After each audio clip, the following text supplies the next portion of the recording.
The dance of the worker bee tells her sisters where the nectar is. Jack Carey and Tommy Donovan, who live near the town of Clonakilty in West Cork, are old friends. They share a common interest in bees.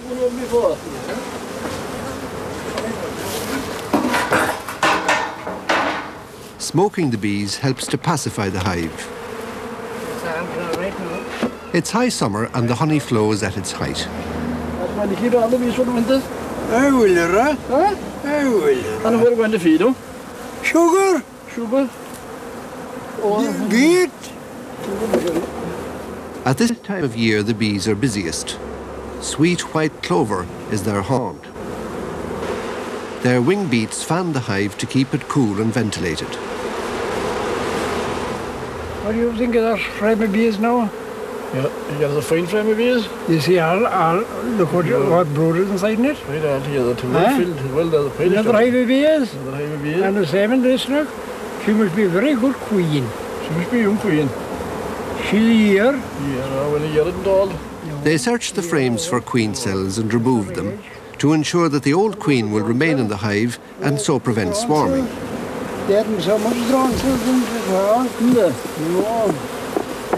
This ancient art of beekeeping was developed by medieval monks. One of them likened it to the unhurried, patient work of scribes. That's it. The bees are west combs. There is there, look. There's the idle drone. Two together? Two of them now. Two together now if we can get it.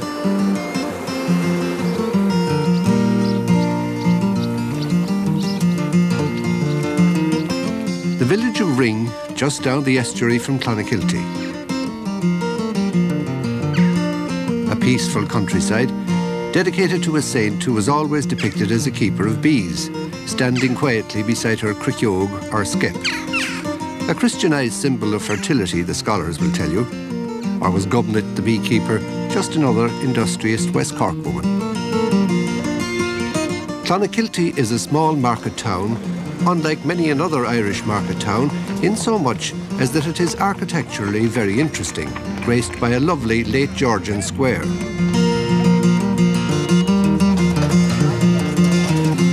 Jack Carey lives on the outskirts of the town.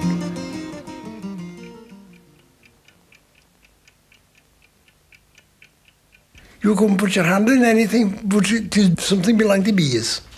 Something belong to bees in every place you put your hand. You see, you can't be looking for things when you want them. Jack is over 80, but age and infirmity do not deter this grand old man.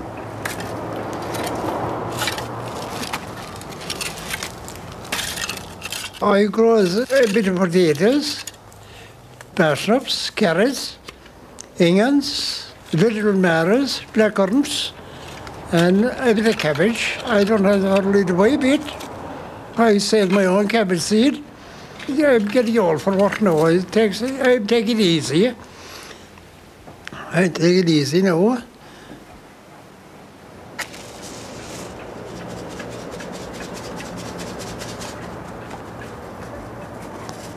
Jack's wife is dead. He has no children and lives with his brother-in-law, Dan Callanan. You got to see it? Yes, I did. I had 5 brothers and 1 sister, and they're all gone, only myself. I'm the last of the family. And so I ain't going to stop here either. I'll go away too. We're on a farm. We had a nice farm of land and about 40 acres. We used to have flax and corn. We'll grow a lot of wheat, fine wheat. We came second in Munster for wheat once. Price for it? About 1914 and that way, before the start 1914. I was born and reared in Slavien, 4 or 5 miles from Clonakilty. Tis a different thing today, eh? Farming is different altogether today. Then they had a cabbage and a bit, they had a grain of wheat. Or you go into the town buying it, and buying the head of cabbage, and then the head of cabbage and a potato. I left that and I bought this place in the eastern side of Clonakilty parish. A small farm there. And after a few years I got married there. And it was hard to get help or anything. So myself and the missus, we decided that we'd sell it. We sold it, and I built this bungalow here. And here I am anchored. I suppose I have it for a keepsake now.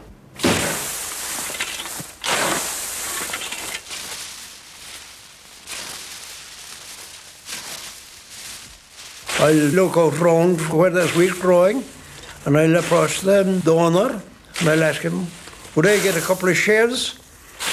The right pay for it. If the price was, whatever the price be, I'd want it for to make a hive or two.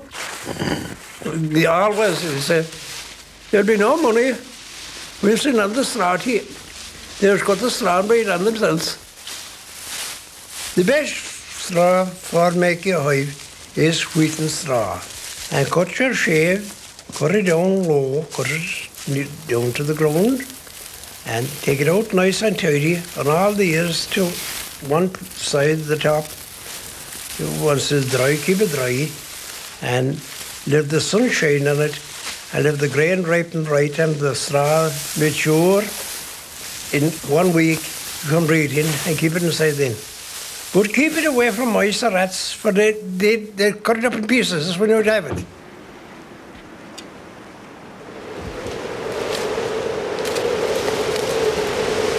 I guess the brambles at any time of the year, but November, from November out, is the best time to get them. Tommy Donovan cuts the brambles for him now. I won't go across the country gathering briars at all now. I'm too stiff.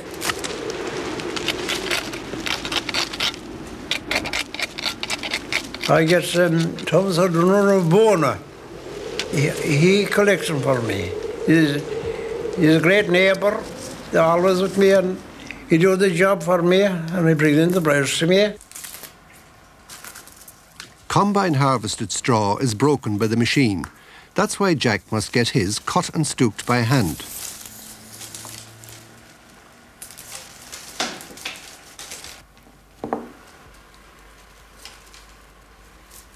I don't like waste.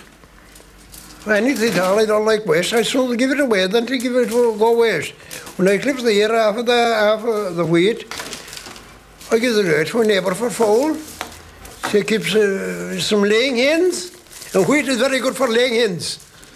Great for producing eggs. If you had enough for them, you couldn't beat it.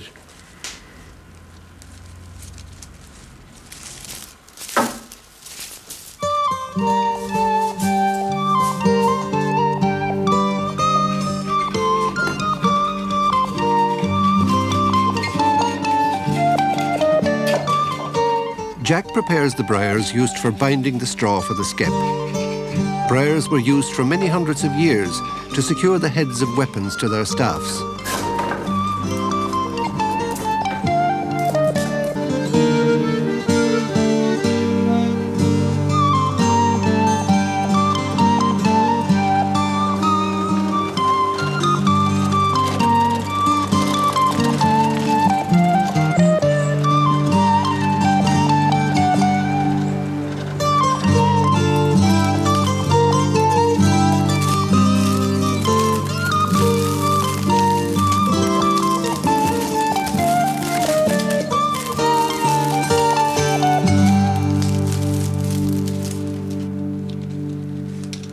Jack's way of making the skep is different to that of traditional sugan or straw rope making, where the straw is twisted with an implement called a thraw hook.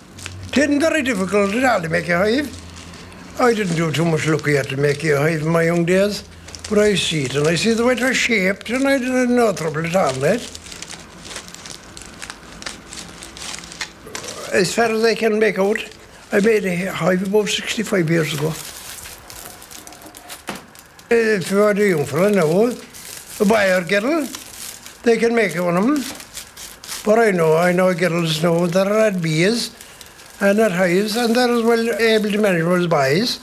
But a young fella now, ready up, if he made one of them, he'd make another one. He'd get anxious for it. If he see a couple of them made, that he'd make one himself, he'd be proud of them and to give him encouragement. And if he could get a few pounds for one of them, then it would be a great good to him.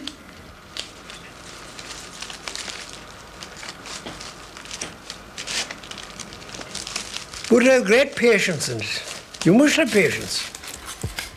And the best time to make a hive always is sitting down there if there's no one inside. That you are on your own, or if you are in an outhouse now, making one for a piece of wood there thing. A grand job. A grand job altogether. I never timed how long it would take me to make a skep. I'd make a skep. I'd say, if I started in the morning, I'd have a skep in the evening. I would, by giving my mind to it, I'd have nothing to bother me. I'd have nothing to do, only eat my dinner and go out to work again. I'd make it in a day, all right. These brambles are a bit green. The sap is still in them, and they're breaking constantly in Jack's hands. Has this craft changed much, I wonder, from those days 1,000 years ago, when an Irish monk mentioned the pleasures of beekeeping in a poem? I have all I want to keep my house, leeks from my garden, and poultry too, and my precious hive of bees. My father was a great hand at making them. He used to make them and I used to be picking the saps on him, picking the straw. I washed him. No trouble for me to make them after that. I used to make very nice ones before, for I had great practice. And my fingers are getting a bit stiff now, but to mould it out right. So it don't be bad either.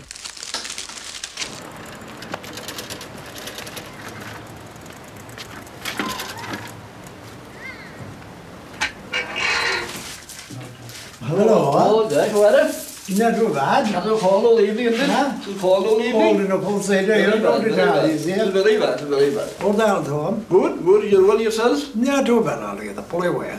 Making one of them always Oh, yes. on the ships. How's it going with you? They go here, right? They're the money for the swarm. Can't welcome. Huh? Can't welcome for this, that nice and light. They are. And you can put them over, if the swarm will go into the other field, you can throw it over the ditch. No bother, no They bother. don't break it a bit. What the boys do with it? They are all right, but they're between too young. Too young, I know. Yeah, you see, they're not old enough. At this time of the year, always, the sap is in them and they're growing. I know, yes, of course. And they see, but the skin is a bit loose in them. I suppose they'd want another month or two. There you get them about another in October next month. I know, but you could cut it to them, then I'd keep them for the full year, would I do it? They wouldn't. Tommy was introduced to bees by Jack only recently. He knows more about breeding horses, as he keeps a brood mare. Oh, the mare ball. She's good. Huh? They're good, dear. They're good, they're good. Did you sell yet? No, I am still. What will she be making? I want she make a big price. Around 6 8 set. Oh, she'll make more. She could, but if I got 6 8 take it. No, you will get more for the me, sir. Well, I'd be satisfied if I got that. I'd be satisfied enough. He'll be national winner yet. It would happen, all right. Huh? There's all depends on the way they turn out. The breed is there. Oh, the breed is there. Breed is You see, there. and how bloody well the boiler is like. Sure, he's had to come in 3 times now already. Is he? You're right. He's had to come in 3 times now. He's was he'll catch up 2 with the last one. He will. He'll take up 2 I'd say. Well, some more luck to it. Yeah, yes. I say the same thing. You see, there's no good to be holding on to them either. Yeah, the bloody bit. And if we got a good price for a horse, if we got a good price for a horse, for a call for a horse, give him the rod. It will be the right man.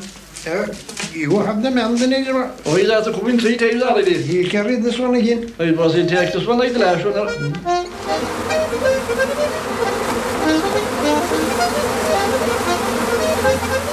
I could tell you exactly nearly when they're going to swarm, if the weather is fine, for I'd hear the queen boozy inside the hive the night before. She'll kind of I often heard her. I know the music of the swarm.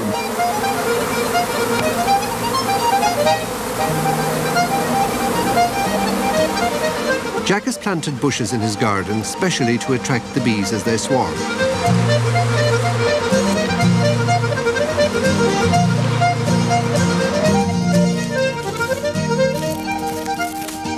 It is a great hobby to be making, and bees above all, they're the biggest hobby in the world. But when you get into them, you couldn't get out of them. I've last about 20 years. People are putting bees into butter boxes now. The cross sticks in the hive are to form a foundation for the bees to build their combs on. What will I do with the hive? I'll put the hive on the ground, you know? Put the hive on the ground. Rest it back to... For what? From the battle. I should have the board under it. I don't know. This is a big swarm. This is a big swarm. I see it now. And you were lucky to be you had to be job when they came out. After the war, they'd go for the road. No, we wouldn't. It's better put them into it now when you have time. What is? Huh? You I shove the battle up under them now, so, huh? No. There's the battle here to be. Just under them. There, no, it is just under them now. I'm the 4th generation of them. And I'm working bees with 70 years. I got out of them for about a few years, but I got lonesome for my getting back into them. You see it? I remember the first swarm, the bees I put into one of them, into a skep. It was a small swarm, and my father was there, and he said, yes, you see, I was about 8 or 9 years at the time. And he told me, see, you might be at the bees yet, he said. Shake that swarm. They sting me, I said. They all should throw your coat up in my head, he said. And shake them, they all do a bit here. I cut the hive and I shook my swarm. Sure, he never shook a swarm after. I put every one of them into hives after that. The queen inside now, right? Yeah? When they'll wait after a bit. They'll stop here outside fanning. And you know how the queen is inside or not? Unless you're in the queen is inside. You see when they're fanning their wings. Yeah. Today, skeps are only used to catch the swarms. The clean, wholesome smell of the straw encourages them to stay. Very well now. She's inside all right. Are you sure she's inside? I am. Or should they have staff so? I said she's inside all right. Or should they have staff now so? Yeah. Huh? Yeah. If the queen one decides to do it no swarm? No. Huh? And you know there's a fine big swarm? What is? Huh? But they should have it that now till evening. A small stone allows the bees to come and go as they please.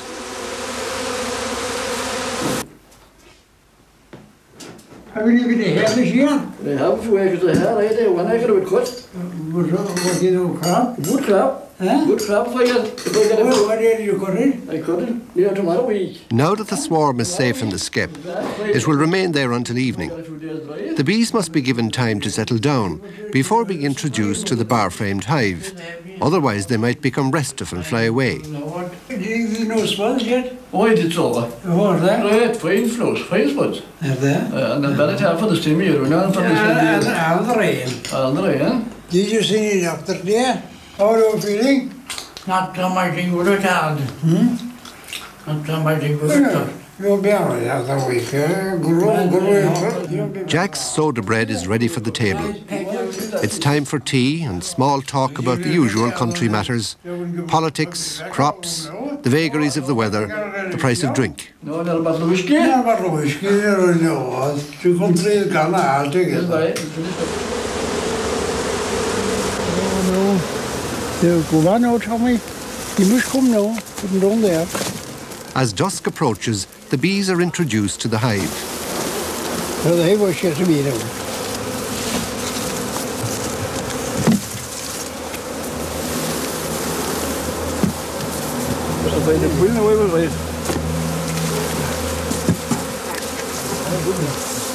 Following the enticing smell of old honeycomb, they're swept gently after their queen into their new home. Everything is right. No, cool, huh? The cool was right here, huh? The cool was right, huh? This piece of comb has been made since the bees were put into the skep at lunchtime. Where's the up now, Nina?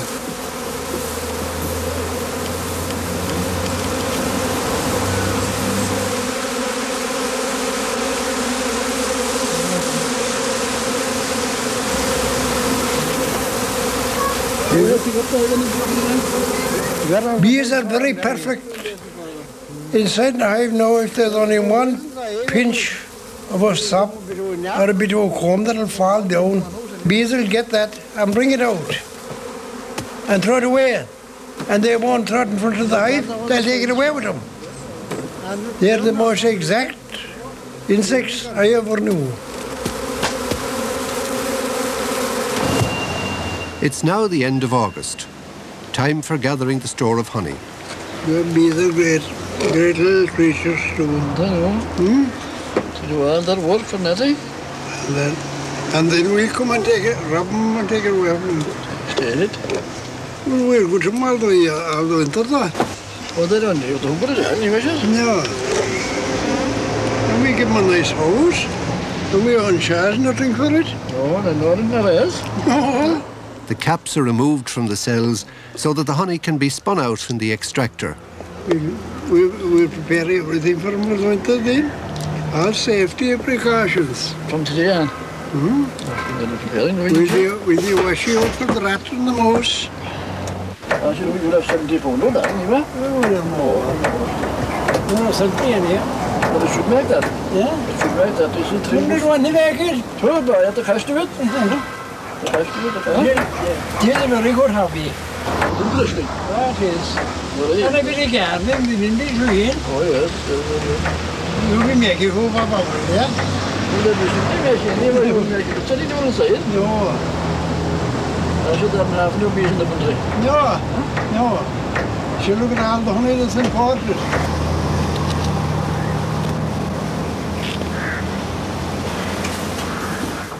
I see it through the country now. That is a pity that there are more of the young fellas interested in like a job and interested if who has the bees, or if they were, he could have honey enough for the house for the winter for himself, and he could have a jar for the neighbours too, for the goods of this world. Not made for one alone at all. They're made for all. If they were made for one, what were the rest of the world going to do?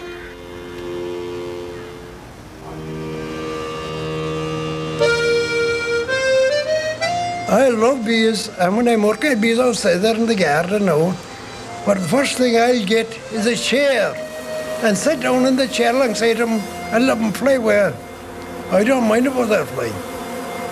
I didn't dread the bees at all, I didn't dread the stings a bit. They're a great pleasure to me in the summertime and the winter time. If they're going well, I'll also be feeding them. They're half my lifetime.